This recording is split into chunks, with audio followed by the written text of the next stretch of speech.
Me parece fundamental que comprendamos juntos qué significa una mente verdaderamente libre, una mente que no está atrapada en las redes del condicionamiento. No hablo de libertad como concepto teórico, ni como algo que debamos alcanzar en un futuro distante, sino de un estado real que puede manifestarse cuando miramos de manera correcta. ¿Qué es lo que impide que veamos claramente? ¿Por qué vivimos en constante conflicto, divididos internamente, luchando contra nosotros mismos y contra los demás? Nuestra conciencia ha sido moldeada por innumerables influencias. Desde el momento en que nacemos, la sociedad, la cultura, la educación, la familia, todos vierten en nosotros sus valores, sus creencias, sus miedos y esperanzas. Heredamos no solo rasgos físicos, sino también patrones mentales, formas de pensar que han sido transmitidas de generación en generación. Y sobre esta herencia, construimos nuestras propias experiencias, nuestros propios traumas, nuestros deseos y rechazos. El resultado es una mente fragmentada, llena de contradicciones. Por un lado queremos paz, por otro cultivamos la agresión. Decimos que buscamos amor, pero vivimos en el odio, en los celos, en la competencia. Esta es nuestra realidad cotidiana. Esta es la conciencia con la que operamos. Ahora bien, ¿es posible ver todo este condicionamiento sin distorsión alguna? Esta es la pregunta fundamental. No se trata de analizar cada pensamiento, cada sentimiento, cada reacción que tenemos. El análisis, como ustedes saben, implica siempre un analizador. Y ese analizador, ¿quién es? Es parte del mismo condicionamiento, ¿no es así?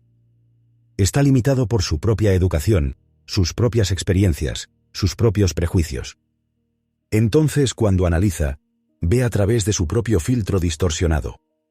Es como tratar de limpiar un espejo con un trapo sucio. Solo trasladamos la suciedad de un lugar a otro.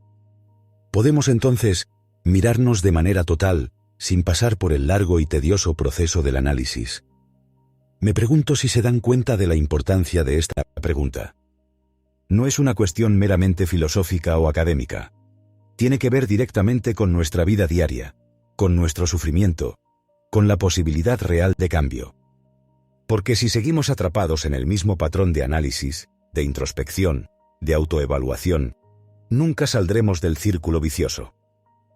El analizador es parte de lo analizado. El pensador es parte del pensamiento. Y mientras mantengamos esta división, el conflicto continuará. Veamos esto con más claridad.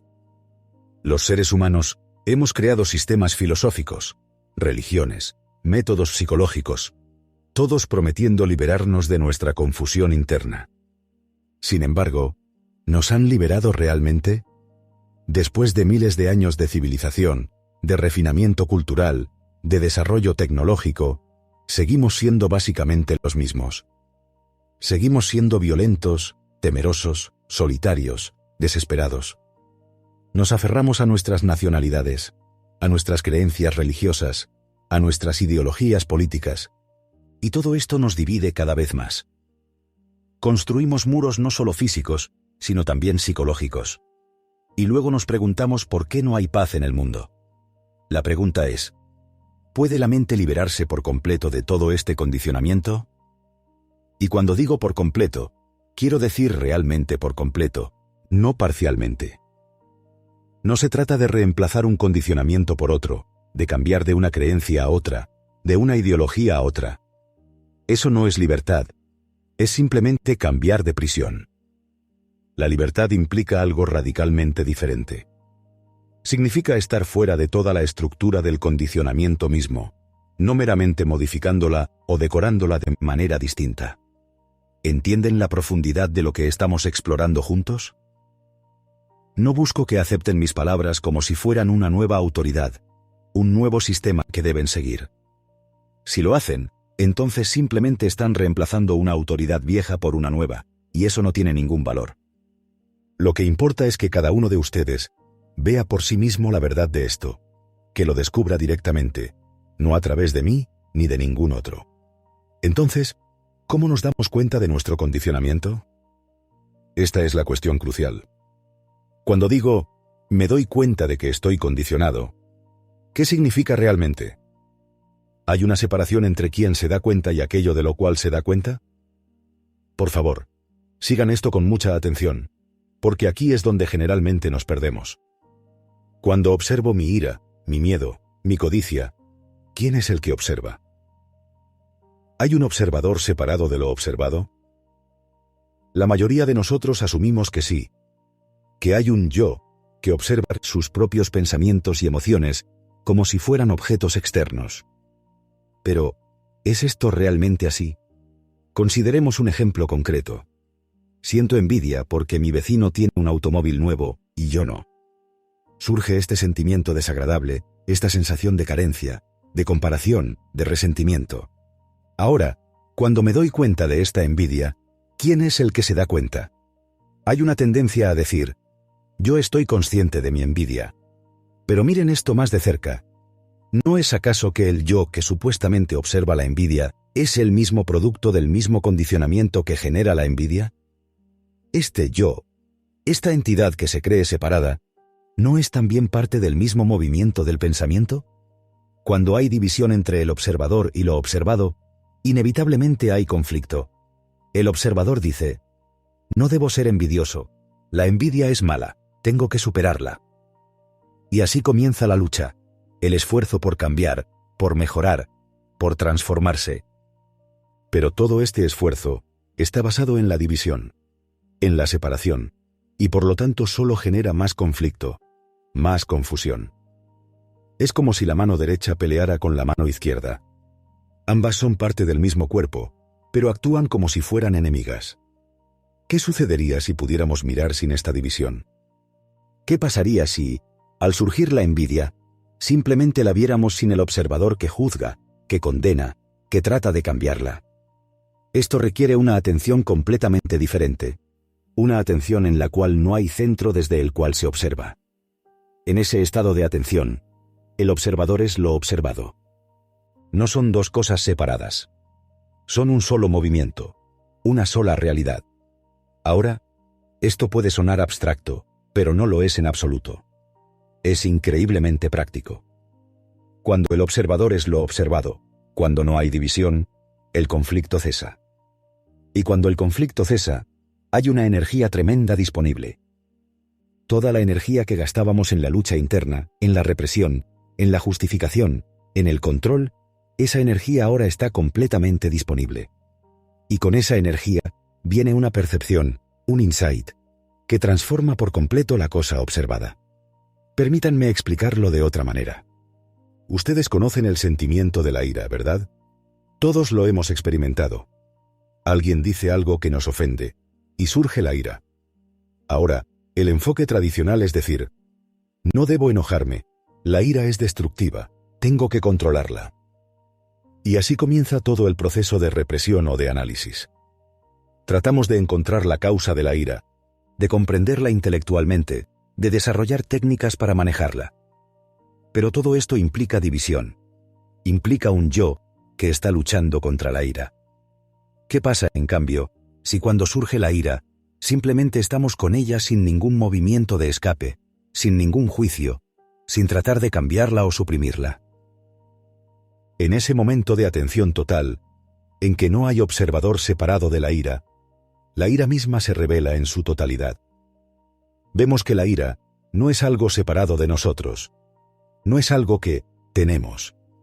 Somos esa ira. Y en esa percepción directa, sin división, la ira se disuelve por sí misma. No hay esfuerzo, no hay tiempo, no hay proceso gradual. Hay una transformación inmediata porque la energía ya no está dividida. Esta es la clave de todo. La unidad en la percepción. Mientras haya división, mientras haya un observador tratando de cambiar lo observado, habrá conflicto y por lo tanto desperdicio de energía. Pero cuando hay atención sin división, cuando el observador es lo observado, entonces hay una percepción directa que trae su propia acción, su propia transformación. Ahora, para que esta percepción sin división pueda ocurrir, la mente debe estar libre del pasado. Y aquí entramos en un territorio muy delicado. ¿Qué es el pasado? Es todo lo que hemos acumulado. Conocimientos, experiencias, memorias, heridas psicológicas, placeres, dolores. Este pasado está constantemente operando, modificando todo lo que vemos. Cuando miro a mi esposa, a mi marido, a mi hijo, no los veo realmente como son en este momento. Los veo a través de la imagen que he construido de ellos, a través de años de convivencia, de conflictos, de placeres compartidos. Esta imagen, este pasado, se interpone entre yo y el otro, impidiendo una percepción fresca, directa. Lo mismo ocurre cuando nos miramos a nosotros mismos. Tenemos una imagen de quiénes somos, construida a lo largo de los años. Esta imagen incluye nuestros éxitos y fracasos, nuestras cualidades y defectos, nuestras esperanzas y temores. Y es con esta imagen que nos acercamos a cada situación nueva. Decimos: yo sé quién soy, conozco mis limitaciones, mis capacidades. Pero, ¿es realmente así? ¿O es que esta imagen del pasado nos impide vernos como realmente somos en este momento? Cuando decimos te conozco, ¿qué significa realmente? Significa que tenemos una memoria, una acumulación de impresiones sobre esa persona. Pero la persona está viva, está cambiando constantemente. Cada momento es nuevo, cada encuentro es único. Sin embargo, nos acercamos con nuestra memoria, con nuestro conocimiento del pasado, y así matamos la posibilidad de un encuentro real, fresco. El conocimiento, por lo tanto, se convierte en un obstáculo para la percepción directa. ¿Puede la mente estar libre de este peso del pasado? Esta es una pregunta de inmensa importancia. No pregunto si la mente puede olvidar el pasado o si debe negar sus experiencias. El conocimiento es necesario para funcionar en el mundo práctico. Necesitamos saber dónde vivimos, cómo conducir un automóvil, cómo hacer nuestro trabajo. Ese conocimiento técnico es esencial. Pero me refiero al conocimiento psicológico, a la acumulación de heridas, placeres, miedos, todas esas imágenes que tenemos sobre nosotros mismos y sobre los demás.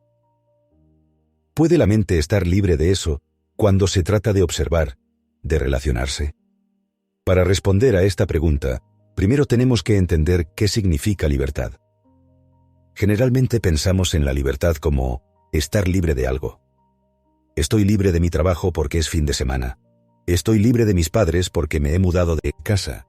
Estoy libre de una creencia particular porque la he cuestionado. Pero este tipo de libertad es simplemente una reacción. Es la libertad que surge de rechazar algo, de oponerse a algo.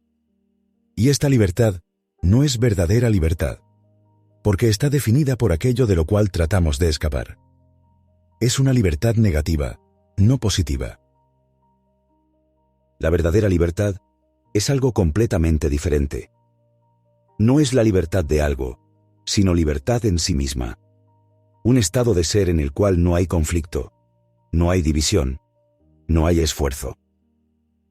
Esta libertad no es lo opuesto de la esclavitud. No es un estado que alcanzamos luchando contra nuestras limitaciones. Surge naturalmente cuando comprendemos la naturaleza misma del conflicto, de la división, del esfuerzo. Y esta comprensión no es intelectual.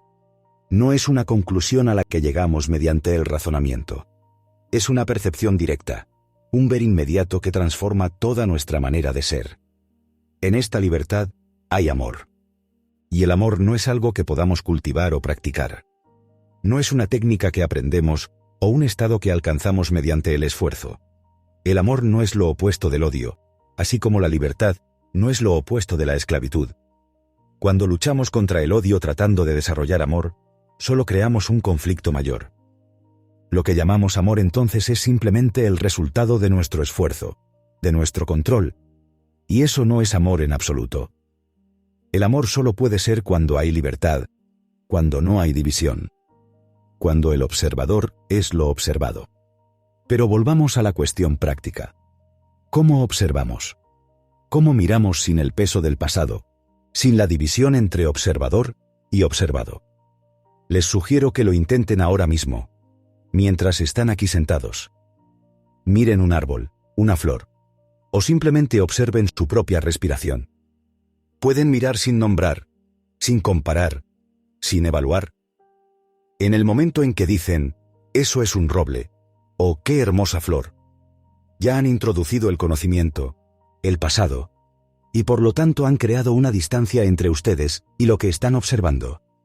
Cuando miramos así, con atención total, sin la interferencia del pensamiento, algo extraordinario sucede. La mente se vuelve completamente quieta. No es la quietud que resulta del control o la disciplina, sino una quietud natural que surge cuando no hay conflicto, cuando no hay división. En esa quietud, hay una percepción de una calidad totalmente diferente, una percepción que no es fragmentaria, que no es limitada por el conocimiento o la experiencia. Es una percepción total, en la cual la mente ve no solo el objeto particular, sino también su relación con el todo. Esta percepción total es lo que llamamos inteligencia.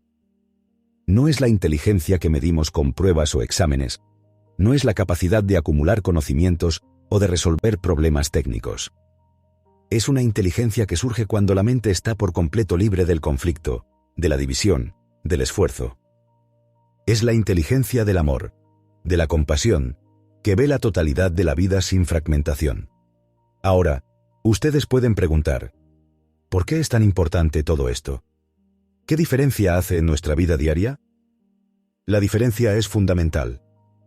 Mientras vivamos en conflicto, divididos internamente, crearemos un mundo de conflicto, de división. Nuestras relaciones estarán basadas en el miedo, en la necesidad, en la dependencia.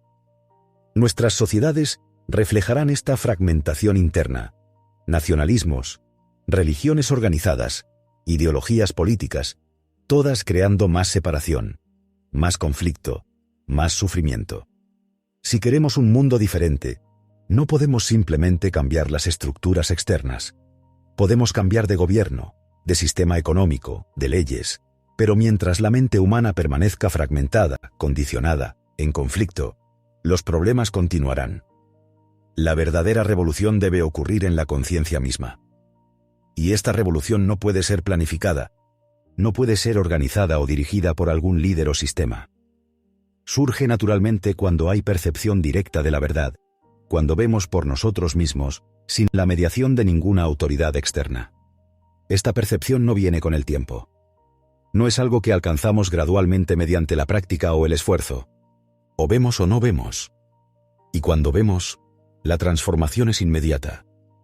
Es como encender una luz en una habitación oscura. No necesitamos tiempo para disipar la oscuridad.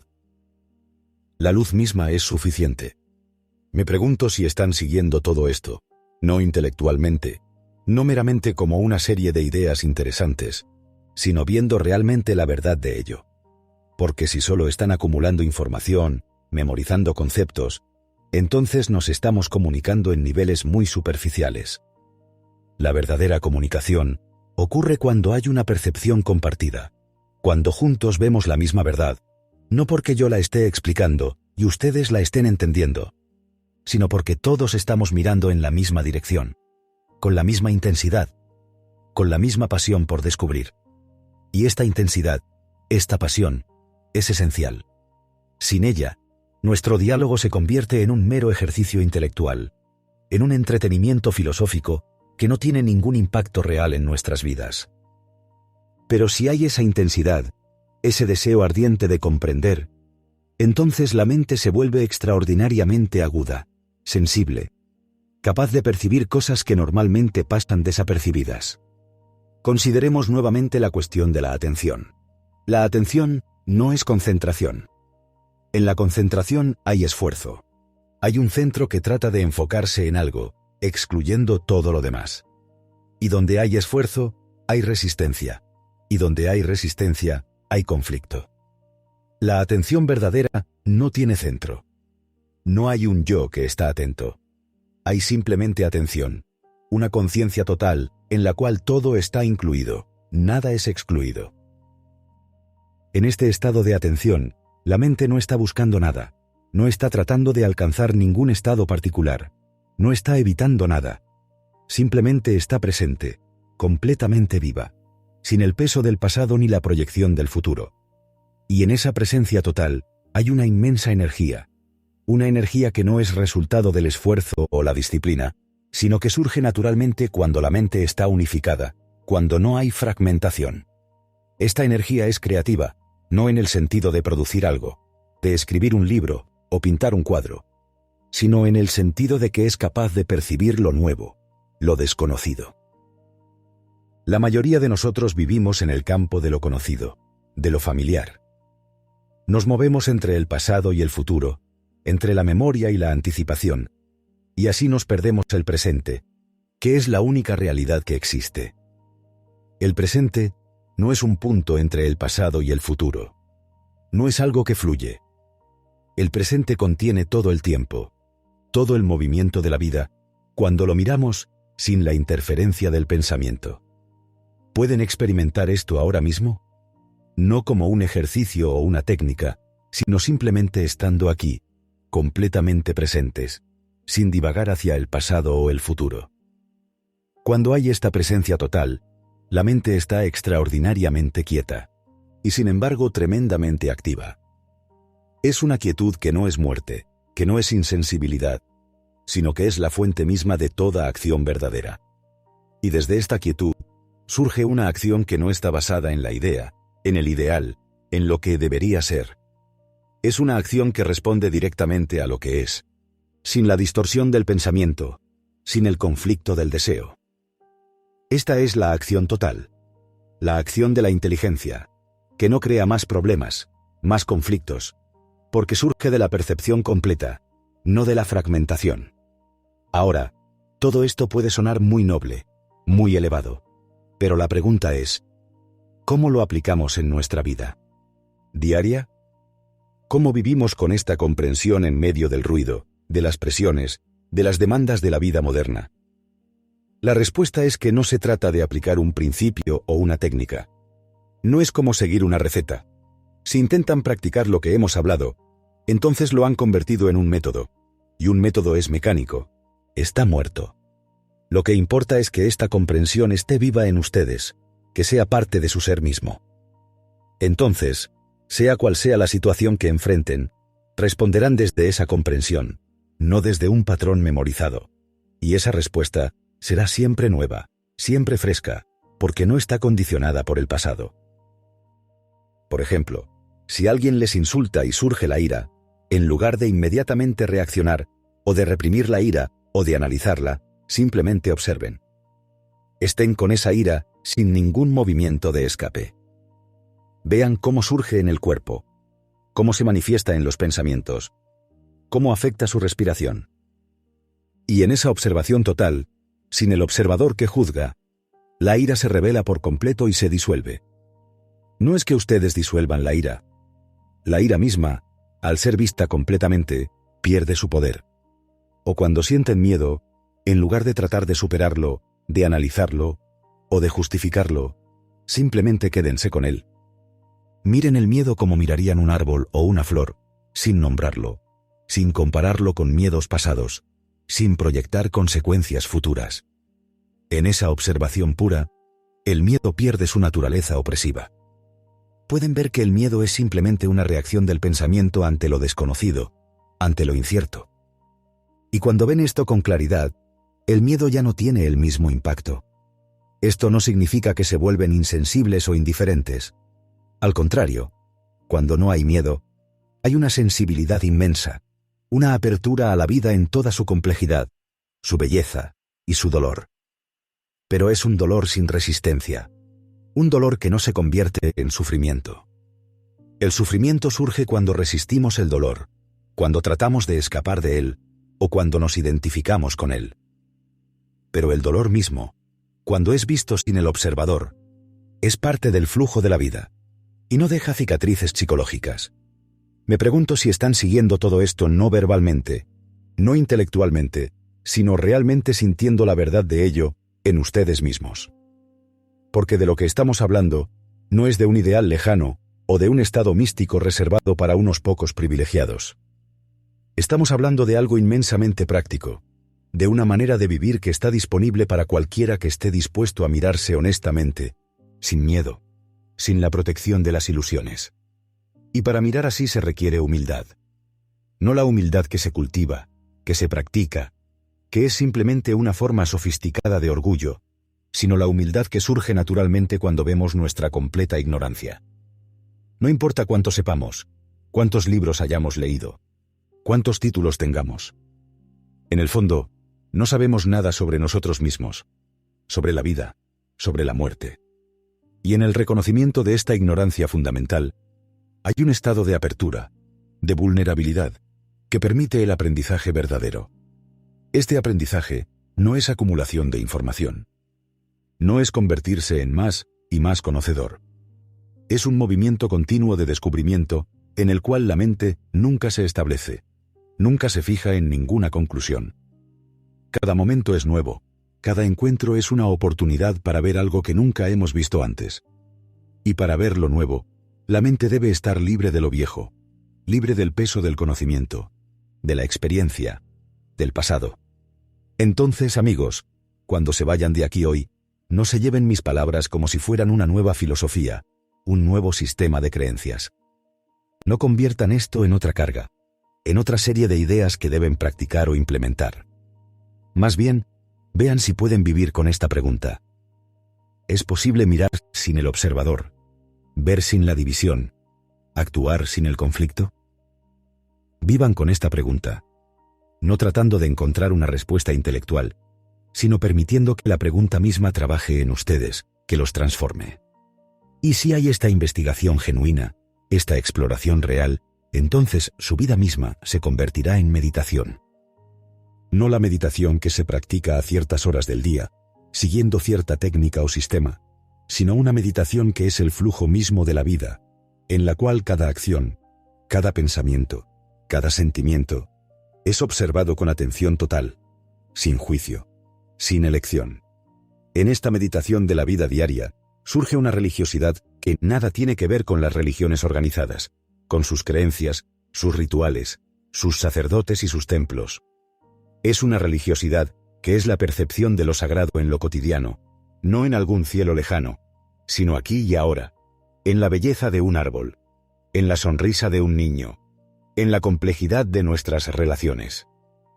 Esta es la verdadera religión, que no divide a la humanidad sino que la une, porque surge de la misma fuente de inteligencia y compasión.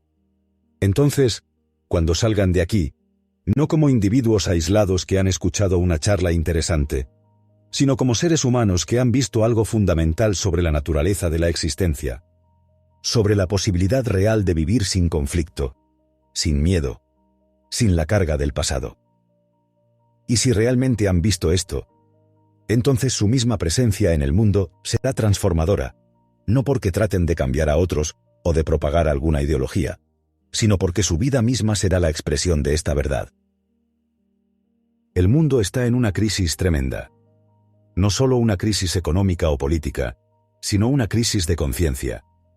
Estamos al borde de la destrucción total, no solo ecológica, sino también psicológica y espiritual. Y en medio de esta crisis, cada uno de nosotros tiene una responsabilidad inmensa. No podemos esperar que alguien más resuelva nuestros problemas, que algún líder o sistema nos salve. La transformación debe comenzar en nosotros mismos, en nuestra propia conciencia. Y esta transformación no es gradual, no es cuestión de tiempo. Puede ocurrir ahora mismo, en este instante, si hay esa percepción total de la cual hemos estado hablando. Así que les pregunto, con toda seriedad, ¿han comprendido realmente lo que hemos explorado juntos? No pregunten si están de acuerdo o en desacuerdo conmigo. Eso no tiene ninguna importancia. Lo que importa es si han visto por ustedes mismos la verdad de esto. ¿Pueden vivir sin conflicto? ¿Pueden observar sin el observador? ¿Pueden relacionarse sin la imagen? Estas no son preguntas retóricas. Son preguntas que definen la calidad de nuestra vida, que determinan si somos libres o prisioneros de nuestro propio condicionamiento. Y si no han visto esto con claridad, entonces continúen investigando. No acepten mis palabras, no las rechacen. Simplemente miren, observen su propia vida, sus propios pensamientos y sentimientos, con la misma atención con la cual mirarían algo precioso, algo sagrado. porque ustedes son lo más sagrado que hay. No su imagen de ustedes mismos, no su personalidad construida, sino esa conciencia pura que está detrás de todo eso. Esa inteligencia que es la fuente misma de la vida. Esta inteligencia está disponible para todos nosotros cuando la mente está quieta, cuando el observador ha cesado, cuando hay solo observación, solo percepción, solo amor.